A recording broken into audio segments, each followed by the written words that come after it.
Hey guys, I'm here with Jordan. We're going to jump right into the second MedCram video. This will be part 2 of the second MedCram video.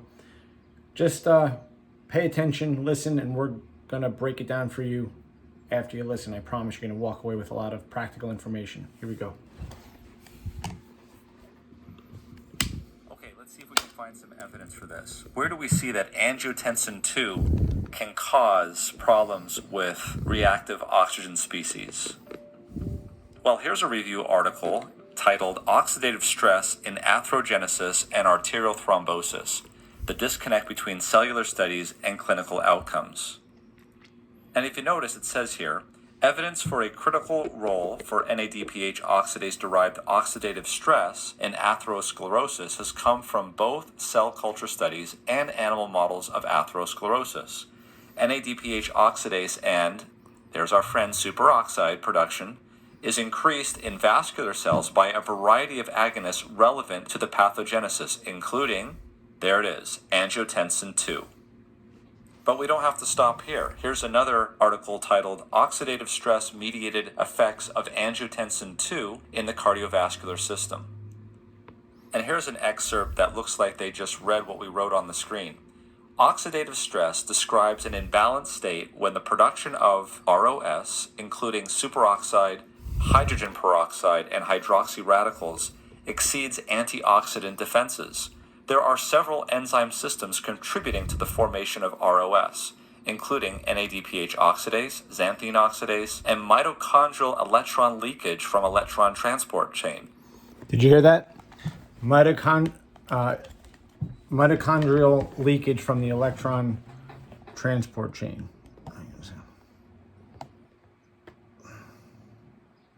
Okay, so I'm going to read to you exactly the words. Mitochondrial electron leakage from the electron transport chain. Now remember, this is what increases reactive oxygen species. So one of the takeaways that we want you to get here is what we've been talking about, that example of the train cars lining up to get into the train station, right? You can only put one train car at a time. If you're trying to put 2 train cars, 3 train cars, well, eventually you're going to get a jam up. Those cars are going to go off the tracks, literally. And when they go off the tracks, that's analogous to what's happening here as we are getting this electron leakage from the electron transport chain, which creates this reactive oxygen species in your body. Now you may be saying, how does that happen? Well, we already told you how it happens, from overeating. Okay, now you're going to hear a whole bunch of other things coming up here. This all relates to really issues with the heart. Eventually it's going to lead to heart disease. This is what we're seeing in COVID-19, but it's also what we see in oxidative stress in general. And we're going to also reference some work from Dr. Lee No, which is not referenced in these MedCram videos, that we can help you support oxidative stress a little bit better, other than what's recommended in the the MedCram video. Anything about any of that? We're good? I think we're good. All right, let's continue. Remember, we talked about that last video. ROS, or reactive oxygen species, are normally generated as a natural byproduct of oxygen metabolism and play important roles in cell signaling. However, reactive oxygen species levels can be increased dramatically under oxidative stress conditions such as heart failure, ischemia, and aging. And then it goes on and talks about how angiotensin II stimulates in vitro and in vivo the increase in reactive oxygen species. So I think we've made the case that angiotensin II definitely stimulates the formation of reactive oxygen species. What about PMNs in COVID-19 and SARS-CoV-2 infection? Does this cause PMNs to secrete superoxide? Let's see. Well, here's an article that was published, and we've reviewed this before. This article looks over the similarities between the first SARS virus, the MERS virus, and the current COVID-19 disease. Here, under the heading, Innate Immune Responses to SARS-CoV-2 Infection, Gaining Insight from Strategies Used by SARS-CoV and MERS-CoV, they say only currently limited information is available on the host innate immune status of SARS-CoV-2 infected patients. Let's pause there for a second and let's review, what do we mean by the innate immune system. Well, over here, we covered the innate immune system, where we're talking about your physical barriers, which is your skin, your gastrointestinal tract. So if you have a compromised gut, everybody, that's not good. Remember, we talked about that your skin actually goes into your mouth, down this tube, your throat. Your intestines are technically on the outside of your body. It's a hole. How do you get on the inside of your body? Well, you permeate that gut, and that gets into your bloodstream, right? So when we talk about physical barriers, your skin, your gastrointestinal tract, your respiratory tract, we talked about your nasopharynx, cilia, which are hairs in your nose. We talked about fluid defense, which is mucus, bile, gastric acid, saliva, tears. All those things are part of your innate immune system. Your general immune responses, which is inflammation, right? How we increase blood flow, heart rate, respiration. That's what happens when you have something wrong with you, right? Your heart rate increases, blood pressure can increase, fever increases. This is all part of your innate immune system. It's your body reacting to something. Guess what else happens? Organs respond. That's why we need healthy organs. This is what we mean by an innate immune system. So when you hear him referencing an innate immune system, please understand that we're talking about the organs, we're talking about your gastrointestinal tract, we're talking about the fluids in your body, we're talking about your body's ability to actually create inflammation, meaning that if you already have a whole lot of inflammation, it's a problem. So if your organs are unhealthy, it's a problem. You get the idea. So innate immune system, that's what we're talking about here. Let's continue. In one report where 99 cases in Wuhan were investigated, increased total neutrophils 38%, total lymphocytes reduced 35%, increased serum IL-6 52%, and increased C-reactive protein 84% were observed. In a separate report, also from Wuhan, it revealed that 41 patients had increased total neutrophils, decreased total lymphocytes in patients in the ICU versus the non-ICU. So these were the more severe patients. And of course, it's well known, as it is here in this paper, that neutrophils cause reactive oxygen species to be generated by NADPH oxidase. We'll put these links in the description below as well. So I think we've shown good evidence that this arm is also a reality. What about angiotensin 1-7 and the fact that it may block or suppress superoxide? What's the evidence for that? Well, here's a paper that was published in 2008. They knew then that angiotensin-converting enzyme 2 conferred endothelial protection and attenuated atherosclerosis. Basically, you can see the results here in the last sentence. They say here that these data indicate that ACE2, in an angiotensin 1-7 dependent fashion, functions to improve endothelial homeostasis via a mechanism that may involve attenuation of, you guessed it, NADPH oxidase-induced reactive oxygen species production. ACE2-based treatment approaches may be a novel approach to limit aberrant vascular responses and atherothrombosis.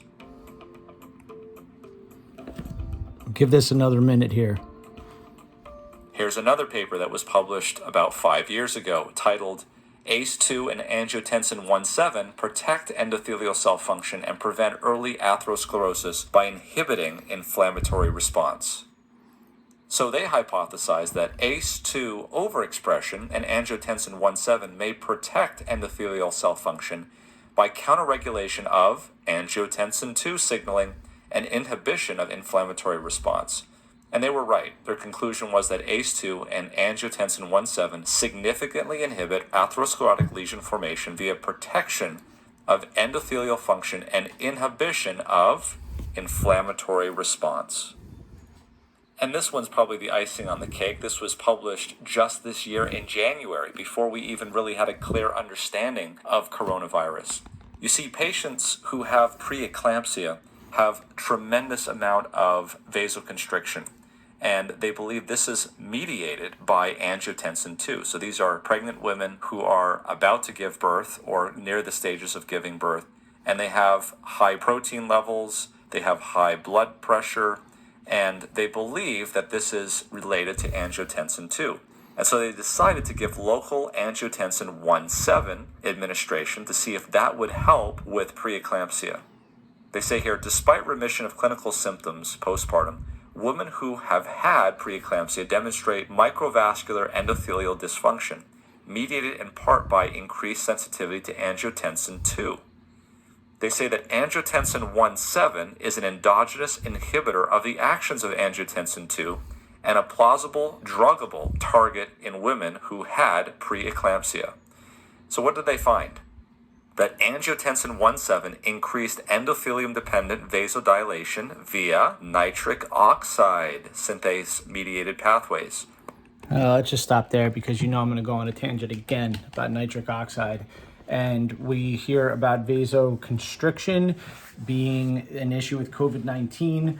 And please understand that when it comes to hypertension, I promise you, okay, I've said it over and over again, you learn to breathe right. You drop your body weight. We talked about that being the no pun intended elephant in the room. So he's going to talk about, and we'll get into this tomorrow, who's really dying of this disease. And he shows the numbers that it's an astronomical number of people with high blood pressure and morbidly obese. Now remember what I said in the last video about the elephant in the room, no pun intended. If your blood pressure is high, you probably weigh too much. And if you don't weigh too much, I guarantee you, you're probably not breathing correctly.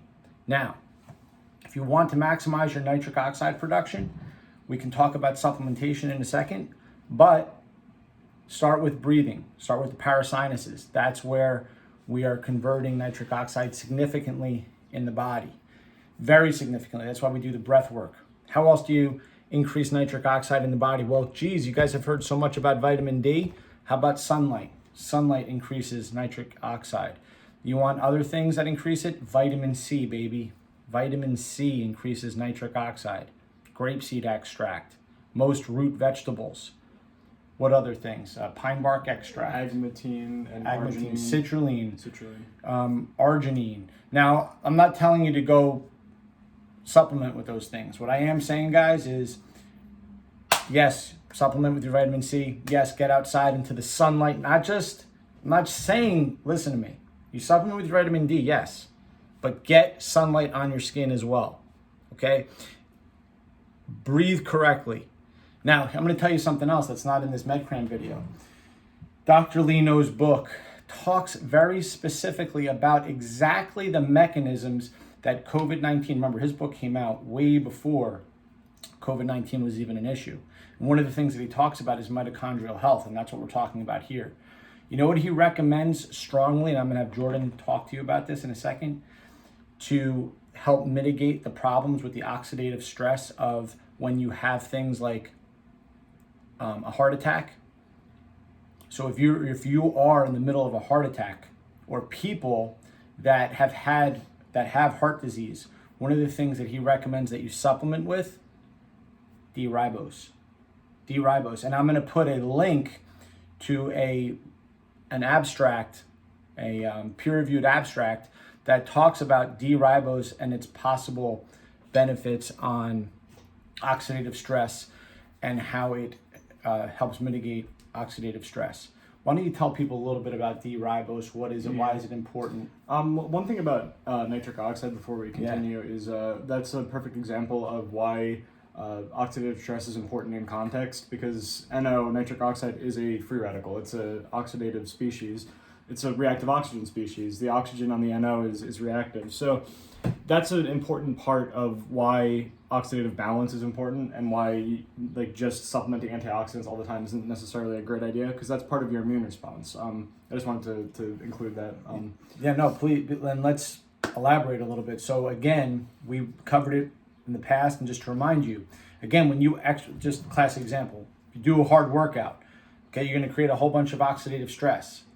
Now, one of the things that I believe you should do, Jordan probably believes you should do, and many other people in the field believe you should do, is allow your body's natural way of rebuilding to redo it. Meaning, don't put a whole bunch of things that are antioxidants in your body right away after you train. And this is a little advanced, but I just want to give you guys an example. That remember what we said. We're training the body. I'm going to let Jordan take this away in a second, but we're training the body to deal with oxidative stress. So one of the things that we do is we train hard. Let the body deal with it, right? Now is not the time to supplement with all of your antioxidants. Maybe that night, maybe the next day. But these are the types of things that I do with people when I work with them one-on-one. I recommend when to take antioxidants and things of this nature when it comes to revolving around their training schedule. Yeah, or even supplementing with anti-inflammatories, even if they're not necessarily antioxidants, is not a great idea on your workout days, or even when you're sore the next day. There's actually a lot of research that shows that anti-inflammatories like ibuprofen and aspirin can actually inhibit muscle protein synthesis, which makes sense because the inflammation is a response to the damage, and that's what's actually rebuilding your muscles. So inhibiting that response is not a great idea if you're trying to build muscle. There's debate about how significant that is, obviously, because you're not going to be completely decreasing your inflammation with the aspirin or ibuprofen, but if you're trying to maximize your muscular gain, it's probably not a great idea. So yeah, so inflammation and oxidative stress are both important in context, depending on what you're doing. Let's talk a little bit about D-ribose. Yeah, the D-ribose. And what, but thank you for clarifying the nitric oxide.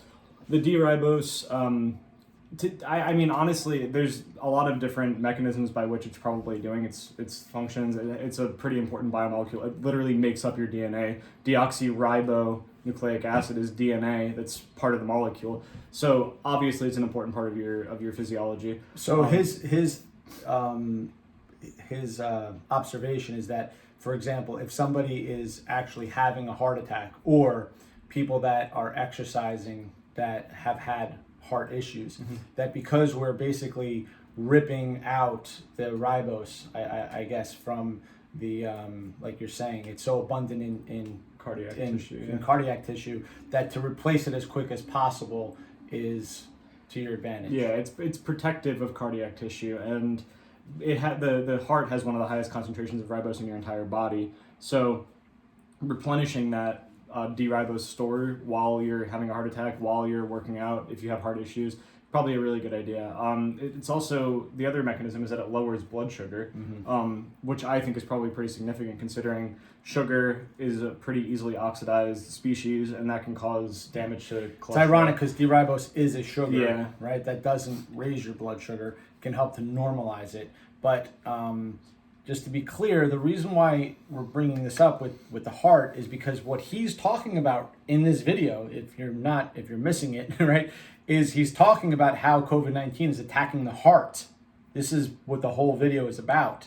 So again, when you listen to, or if you read Dr. Lino's book, one of the things that he recommends is supplementing with D-ribose. And if you're somebody that exercises, or if you have heart disease or things going on with your heart, it's a good idea to put 5 grams of D-ribose into your water, shake it up, and drink it during the workout and throughout your day. I've recommended that to many of you guys. Yeah, I think they say like 5 grams 3 times a day, like 15 for people that have heart disease, not for like the general population.